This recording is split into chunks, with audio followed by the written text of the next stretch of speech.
घर में खुशहाली लाना हो, वास्तु खराब है और वास्तु को संतुलित करना हो, तो उसके लिए एक बहुत ही चमत्कारी पेड़ आपको हम दिखाने जा रहे हैं, जो इन सब परेशानियों से और भी कई परेशानियों से आपको मुक्ति दिलाएगा और आपके घर में सुख शांति समृद्धि लाएगा।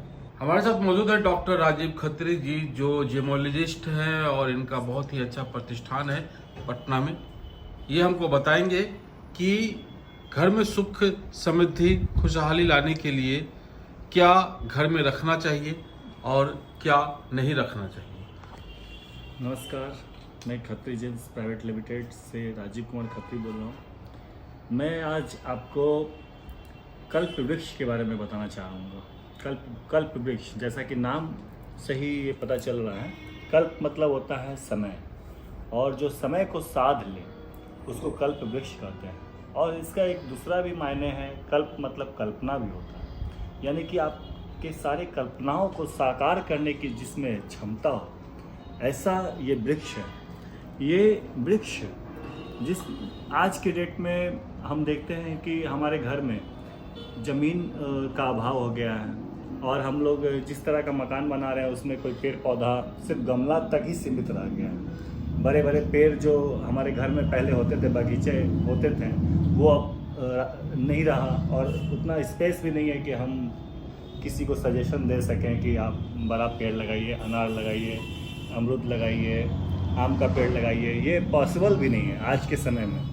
तो वो जो उसका जो पॉजिटिव जो रे आता था पहले पेड़ लगाने से, और उससे जो खुशहाली जो खुशी जो घर में एक माहौल पैदा होता था, वो आज के डेट में नहीं है। तो उसकी जगह पे उसका विकल्प के रूप में हम क्या कर सकते हैं, ऐसा क्या किया जाए कि जिससे कि वो पॉजिटिविटी हमारे घर में हो और सुख समृद्धि शांति धन ऐश्वर्य आरोग्य सारी चीज़ें, शिक्षा, बच्चों की शिक्षा पढ़ाई, उस बच्चों का कैरियर, स्वास्थ्य, विवाह के बाद का पति पत्नी का संबंध, बच्चों का संबंध, पूरे पारिवारिक माहौल, सुख, समाज में प्रतिष्ठा, ये सारी चीज़ें जो मिलनी चाहिए वो अब नहीं मिल रही है, वो संकुचित हो रहा है। मनुष्य में के जीवन में तनाव बहुत बढ़ गया है। तो इन चीज़ों का विकल्प क्या हो सकता है? तो इसके लिए मैं जो हमारे प्रतिष्ठान में जो सबसे महत्वपूर्ण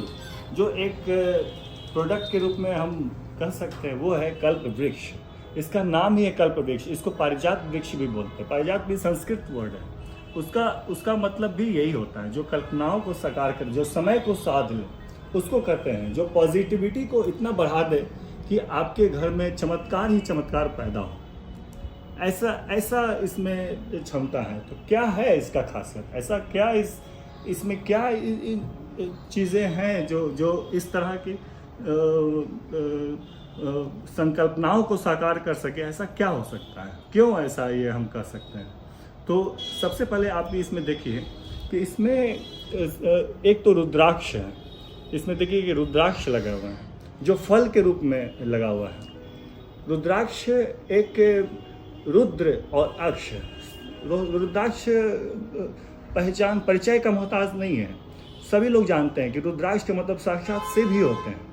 तो रुद्राक्ष इसमें लगा हुआ है, जो बहुत ही ज़्यादा पॉजिटिव होता है। और ये वृक्ष में जो फल जो लगते हैं, उसका जो पॉजिटिव इफेक्ट जो होता है, वो रुद्राक्ष के माध्यम से इसमें लाया जाता है। इसके अलावा देखिए कि इसमें 7 रंग के विभिन्न प्रकार के लगे हुए हैं, रत्न लगे हुए हैं, जो लाल रंग का भी है, नीला रंग भी है, श्वेत रंग भी है, हरा भी है, और इसके अलावा भी अन्य रंग भी हैं। तो ये क्या किस चीज़ों का प्रतिनिधित्व करता है? तो जैसा कि हमारे शास्त्रों में लिखा गया है कि चित जल पावक गगन समीरा। तो शास्त्रों में ये बताया गया है कि हमारे जितने भी बायोडाइवर्सिटी में जो कुछ भी जीव जंतु जो भी पाए जाते हैं, वो सारे पृथ्वी माता के गर्भ से ही उत्पन्न होते हैं, और वो पंच तत्वों से निर्मित होते हैं। जो पंच तत्व में इसमें ये सारे क्रिस्टल्स जो हैं, जो नेचुरल क्रिस्टल्स इसमें लगे हुए हैं, जो सारे पंच तत्वों का ही प्रतिनिधित्व करते हैं। जैसे हरा जो है तो ये देखिए कि पृथ्वी तत्व का संकेत कर रहा है। इसमें लाल है तो लाल क्या है, अग्नि तत्व है। और इसी तरह से फिर देखिए कि नीला भी है, तो ये आसमान को, नीला आसमान को का संकेत करता है। और पांचों तत्व इसमें पाए गए हैं। तो ये हमारे जो पंच तत्वों का असंतुलन जो आता है विभिन्न प्रकार के वास्तु दोष के कारण और खान पान और रहन सहन के कारण, जो पंच तत्वों में असंतुलन पैदा होता है, जिसके कारण न सिर्फ तनाव, जीवन में तनाव, बल्कि स्वास्थ्य भी हमारा उससे प्रभावित होता है। और जीवन में जो खुशहाली जो मिलनी चाहिए, जो धन संपदा, विकास, ऐश्वर्य, ये सारी चीज़ें जो मिलनी चाहिए, वो चीज़ कहीं ना कहीं प्रभावित होने लगता है। तो ये जो इसमें जो पंच तत्व का जो ये पृथ्वी माता के गर्भ से जो उत्पन्न रत्न है, जो विभिन्न प्रकार के रंगों में पाए जाते हैं, वो इन्हीं पंच तत्वों को संतुलित करने का इसमें क्षमता होता है और शक्ति होती है। तो ये सारी चीज़ें भी हैं इसमें। इसके अलावा आप देखिए कि इसमें गोमती चक्र भी है, जो समुद्र में पाया जाता है। और ये प्राचीन जीव है जिसका ये फॉसिल है, तो वो फॉसिल के रूप में होता है। और ये धन के लिए बहुत ही कारगर माना जाता है गोमती चक्र। और इसके अलावा ये पॉजिटिविटी को भी बहुत ज़्यादा बढ़ाता है, तो ये चीज़ भी इसमें है। इसके अलावा देखिए कि ये इसमें लाख भी है। लाख जो होता है, लाह से एक जीव होता है जो लाह पैदा करता है। और लाह जो होता है हमारे वैवाहिक कार्यक्रम में बहुत शुभ माना जाता है। लाह की चूड़ियाँ पहले महिलाएं पहनती थीं, आज भी पहनती हैं। तो लाह सबसे हमारे वैवाहिक संस्कार में, सामाजिक संस्कार में लाह का बहुत महत्व है। इसके अलावा देखिए कि इसमें पेड़ भी लगा हुआ है, पेड़ का तना है। तो ये जो है, जो पेड़ का जो नेचुरल जो ब्यूटी और नेचुरल जो उसका जो इफेक्ट है, वो चीज़ इसमें लाने का देखा गया है, संकेत दिया जा रहा है। और ये सारी चीज़ें वास्तव में इसका इफेक्ट है कैसे, कि अगर इसके मैं विधि को बताता हूँ कि किस तरह से ये इफेक्टिव रूप से आपको मदद कर सकता है, किस तरह से। तो सबसे पहले मैं ये इसका एक तरीका बताऊँगा कि इसको किस तरह से रखना चाहिए और कहाँ रखना चाहिए। इससे आपको समझ में आएगा कि कितना ये पॉजिटिविटी दे सकता है। इसको आप ये देखिए कि ये पूरा फैला के रखना चाहिए, पूरा फैला दीजिए। ये सारे जो तत्व हैं, इसको आप चारों दिशाओं से फैला देने से ये पॉजिटिविटी को बिखेरता है और बाहर से लेता भी है, ग्रहों से लेता है। और इसको जब फैला के इसको एकदम हैंगिंग फ्री रूप में जब आप छोड़ देंगे, हैंगिंग रूप में छोड़ देंगे, तो ये बिल्कुल प्राकृतिक जो पेड़ पौधा होता है उसका जो ब्यूटी। कहाँ पे रखना पड़ता है भैया इसको? नॉर्थ ईस्ट में रखना चाहिए। नॉर्थ ईस्ट में रखिए, या फिर ब्रह्म स्थान में रखिए, यानी कि घर के बीचों बीच में रखिए, या फिर नॉर्थ ईस्ट जो सबसे शुद्ध माना जाता है।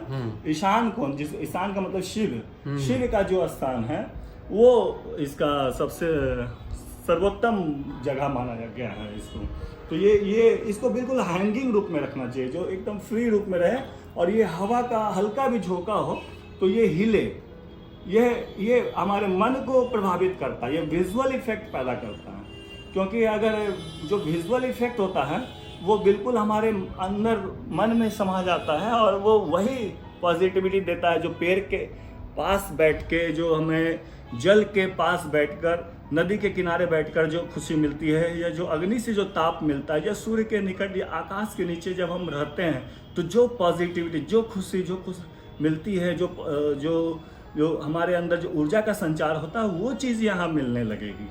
वास्तु के किस दोष को ये खत्म करता है? घर के वास्तु में अगर कोई परेशानी है तो वो कैसे इसको खत्म करता है? देखिए, अगर अग्नि कोण अगर प्रभावित है तो ये अग्नि कोण के लिए ये है, उसको संतुलित करता है। अगर मान लीजिए ईशान कोण प्रभावित है तो जल तत्व बिगड़ जाता है, तो उसके लिए ये है। अगर मान लीजिए पश्चिम कोना है, पश्चिम कोना प्रभावित है तो वायु तत्व गड़बड़ा जाता है, तो उसके लिए भी इसमें है काला वाला जो है। और इसी तरह से आकाश तत्व, विभिन्न प्रकार के जो विभिन्न दिशाएं होती हैं वास्तु घर के अंदर, वो अगर कहीं से भी अगर कोई प्रभावित हो रहा है तो इसमें तो सारी दिशाओं से संबंधित सब कुछ है इसमें, तो सबके सब कुछ है।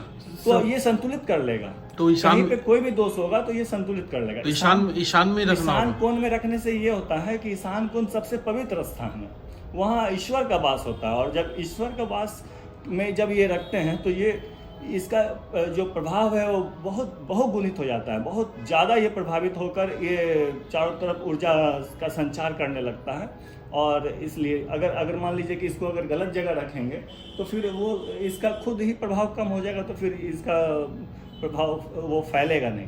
क्या विशेष कोई दिन होता है इसको रखने का? इसको रखने का कोई शुभ दिन भी रख सकते हैं, अदरवाइज ऐसा कोई विशेष दिन नहीं, कभी भी रख सकते हैं, कभी रख सकते हैं, कभी भी रख सकते हैं इसको। क्या कीमत पड़ जाता है? कई तरह के यहाँ पे तो ये सब क्या दिशाओं के हिसाब से ये सब रखने वाले हैं?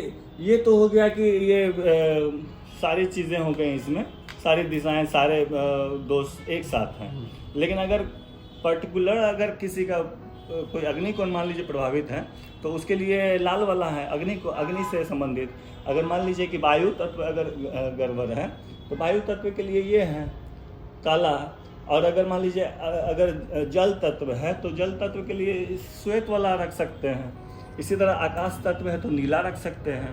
तो ये विभिन्न अलग अलग प्रकार के, अगर पृथ्वी तत्व अगर प्रभावित है तो ये रख लीजिए। तो ये अगर जैसे अगर किसी को मान लीजिए कि पन्ना पहनना है तो पन्ना अगर का क्षमता नहीं है तो फिर उसकी जगह पे ये पहन सकते हैं, उससे पृथ्वी तत्व संतुलित होगा और फिर बहुत आसानी से। और ये सिर्फ किसी एक व्यक्ति के लिए नहीं बल्कि पूरे घर के सभी सदस्यों के लिए ये बहुत।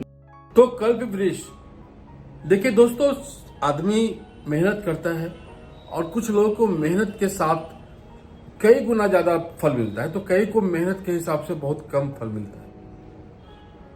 ये सब जो एनर्जी है, पॉजिटिव एनर्जी का एक स्रोत है। अगर आप कुछ नहीं है 500, 1000 रुपया, 1500 रुपया में ये बेच रहे हैं तो इसके बारे में आप और भी जगह से पता कर लें, वीडियो में तो देख ही रहे हैं, पता कर लें। अगर आपको लगता है कि नहीं इनके द्वारा कही गई बातें सही है, ये पॉजिटिव एनवायरनमेंट को बनाता है, पॉजिटिव एनर्जी को घर में बसाता है, तो आप रखिए इसको। इसमें रखने में कोई बुराई तो नहीं है, पॉजिटिव निगेटिव तो कुछ होने वाला नहीं है, ये तो तय है। तो आप इसको रख सकते हैं। और ये सब जो रत्न वगैरह और ये सब जो जितना भी ये सब पॉजिटिव एनर्जी का स्रोत है ना, जस्ट आपको एक मान लिया जाए कि आप सीढ़ी पे आपको ऊपर जाना है और एक्सीलेटर है, एक्सीलेटर पे आप चढ़ते हैं और उस एक्सीलेटर की मदद से आप चढ़ के या तो आप खड़े होकर के जाते हैं या फिर थोड़ा सा आप चलना भी शुरू करते हैं। तो ये सब वही काम करता है, एक्सीलेटर की तरह आपको लेकर के आपकी मंजिल तक ले जाएगा, आपको पता भी नहीं चलेगा। और अगर आप चलना शुरू कर दिए तो और जल्दी पहुंच जाइएगा। तो ये सब पावर है, जो पॉजिटिव एनर्जी है, जो ग्रुप कहीं ना कहीं हमारे आसपास रहता है लेकिन वो अदृश्य अवस्था में रहता है। उम्मीद है आपको ये वीडियो अच्छा लगा होगा। अच्छा लगा हो तो लाइक कीजिए, शेयर कीजिए, सब्सक्राइब कीजिए हमारे चैनल को। हम फिर मिलेंगे किसी और अपने साथ। जय भारत, जय बिहार, जय हिंद।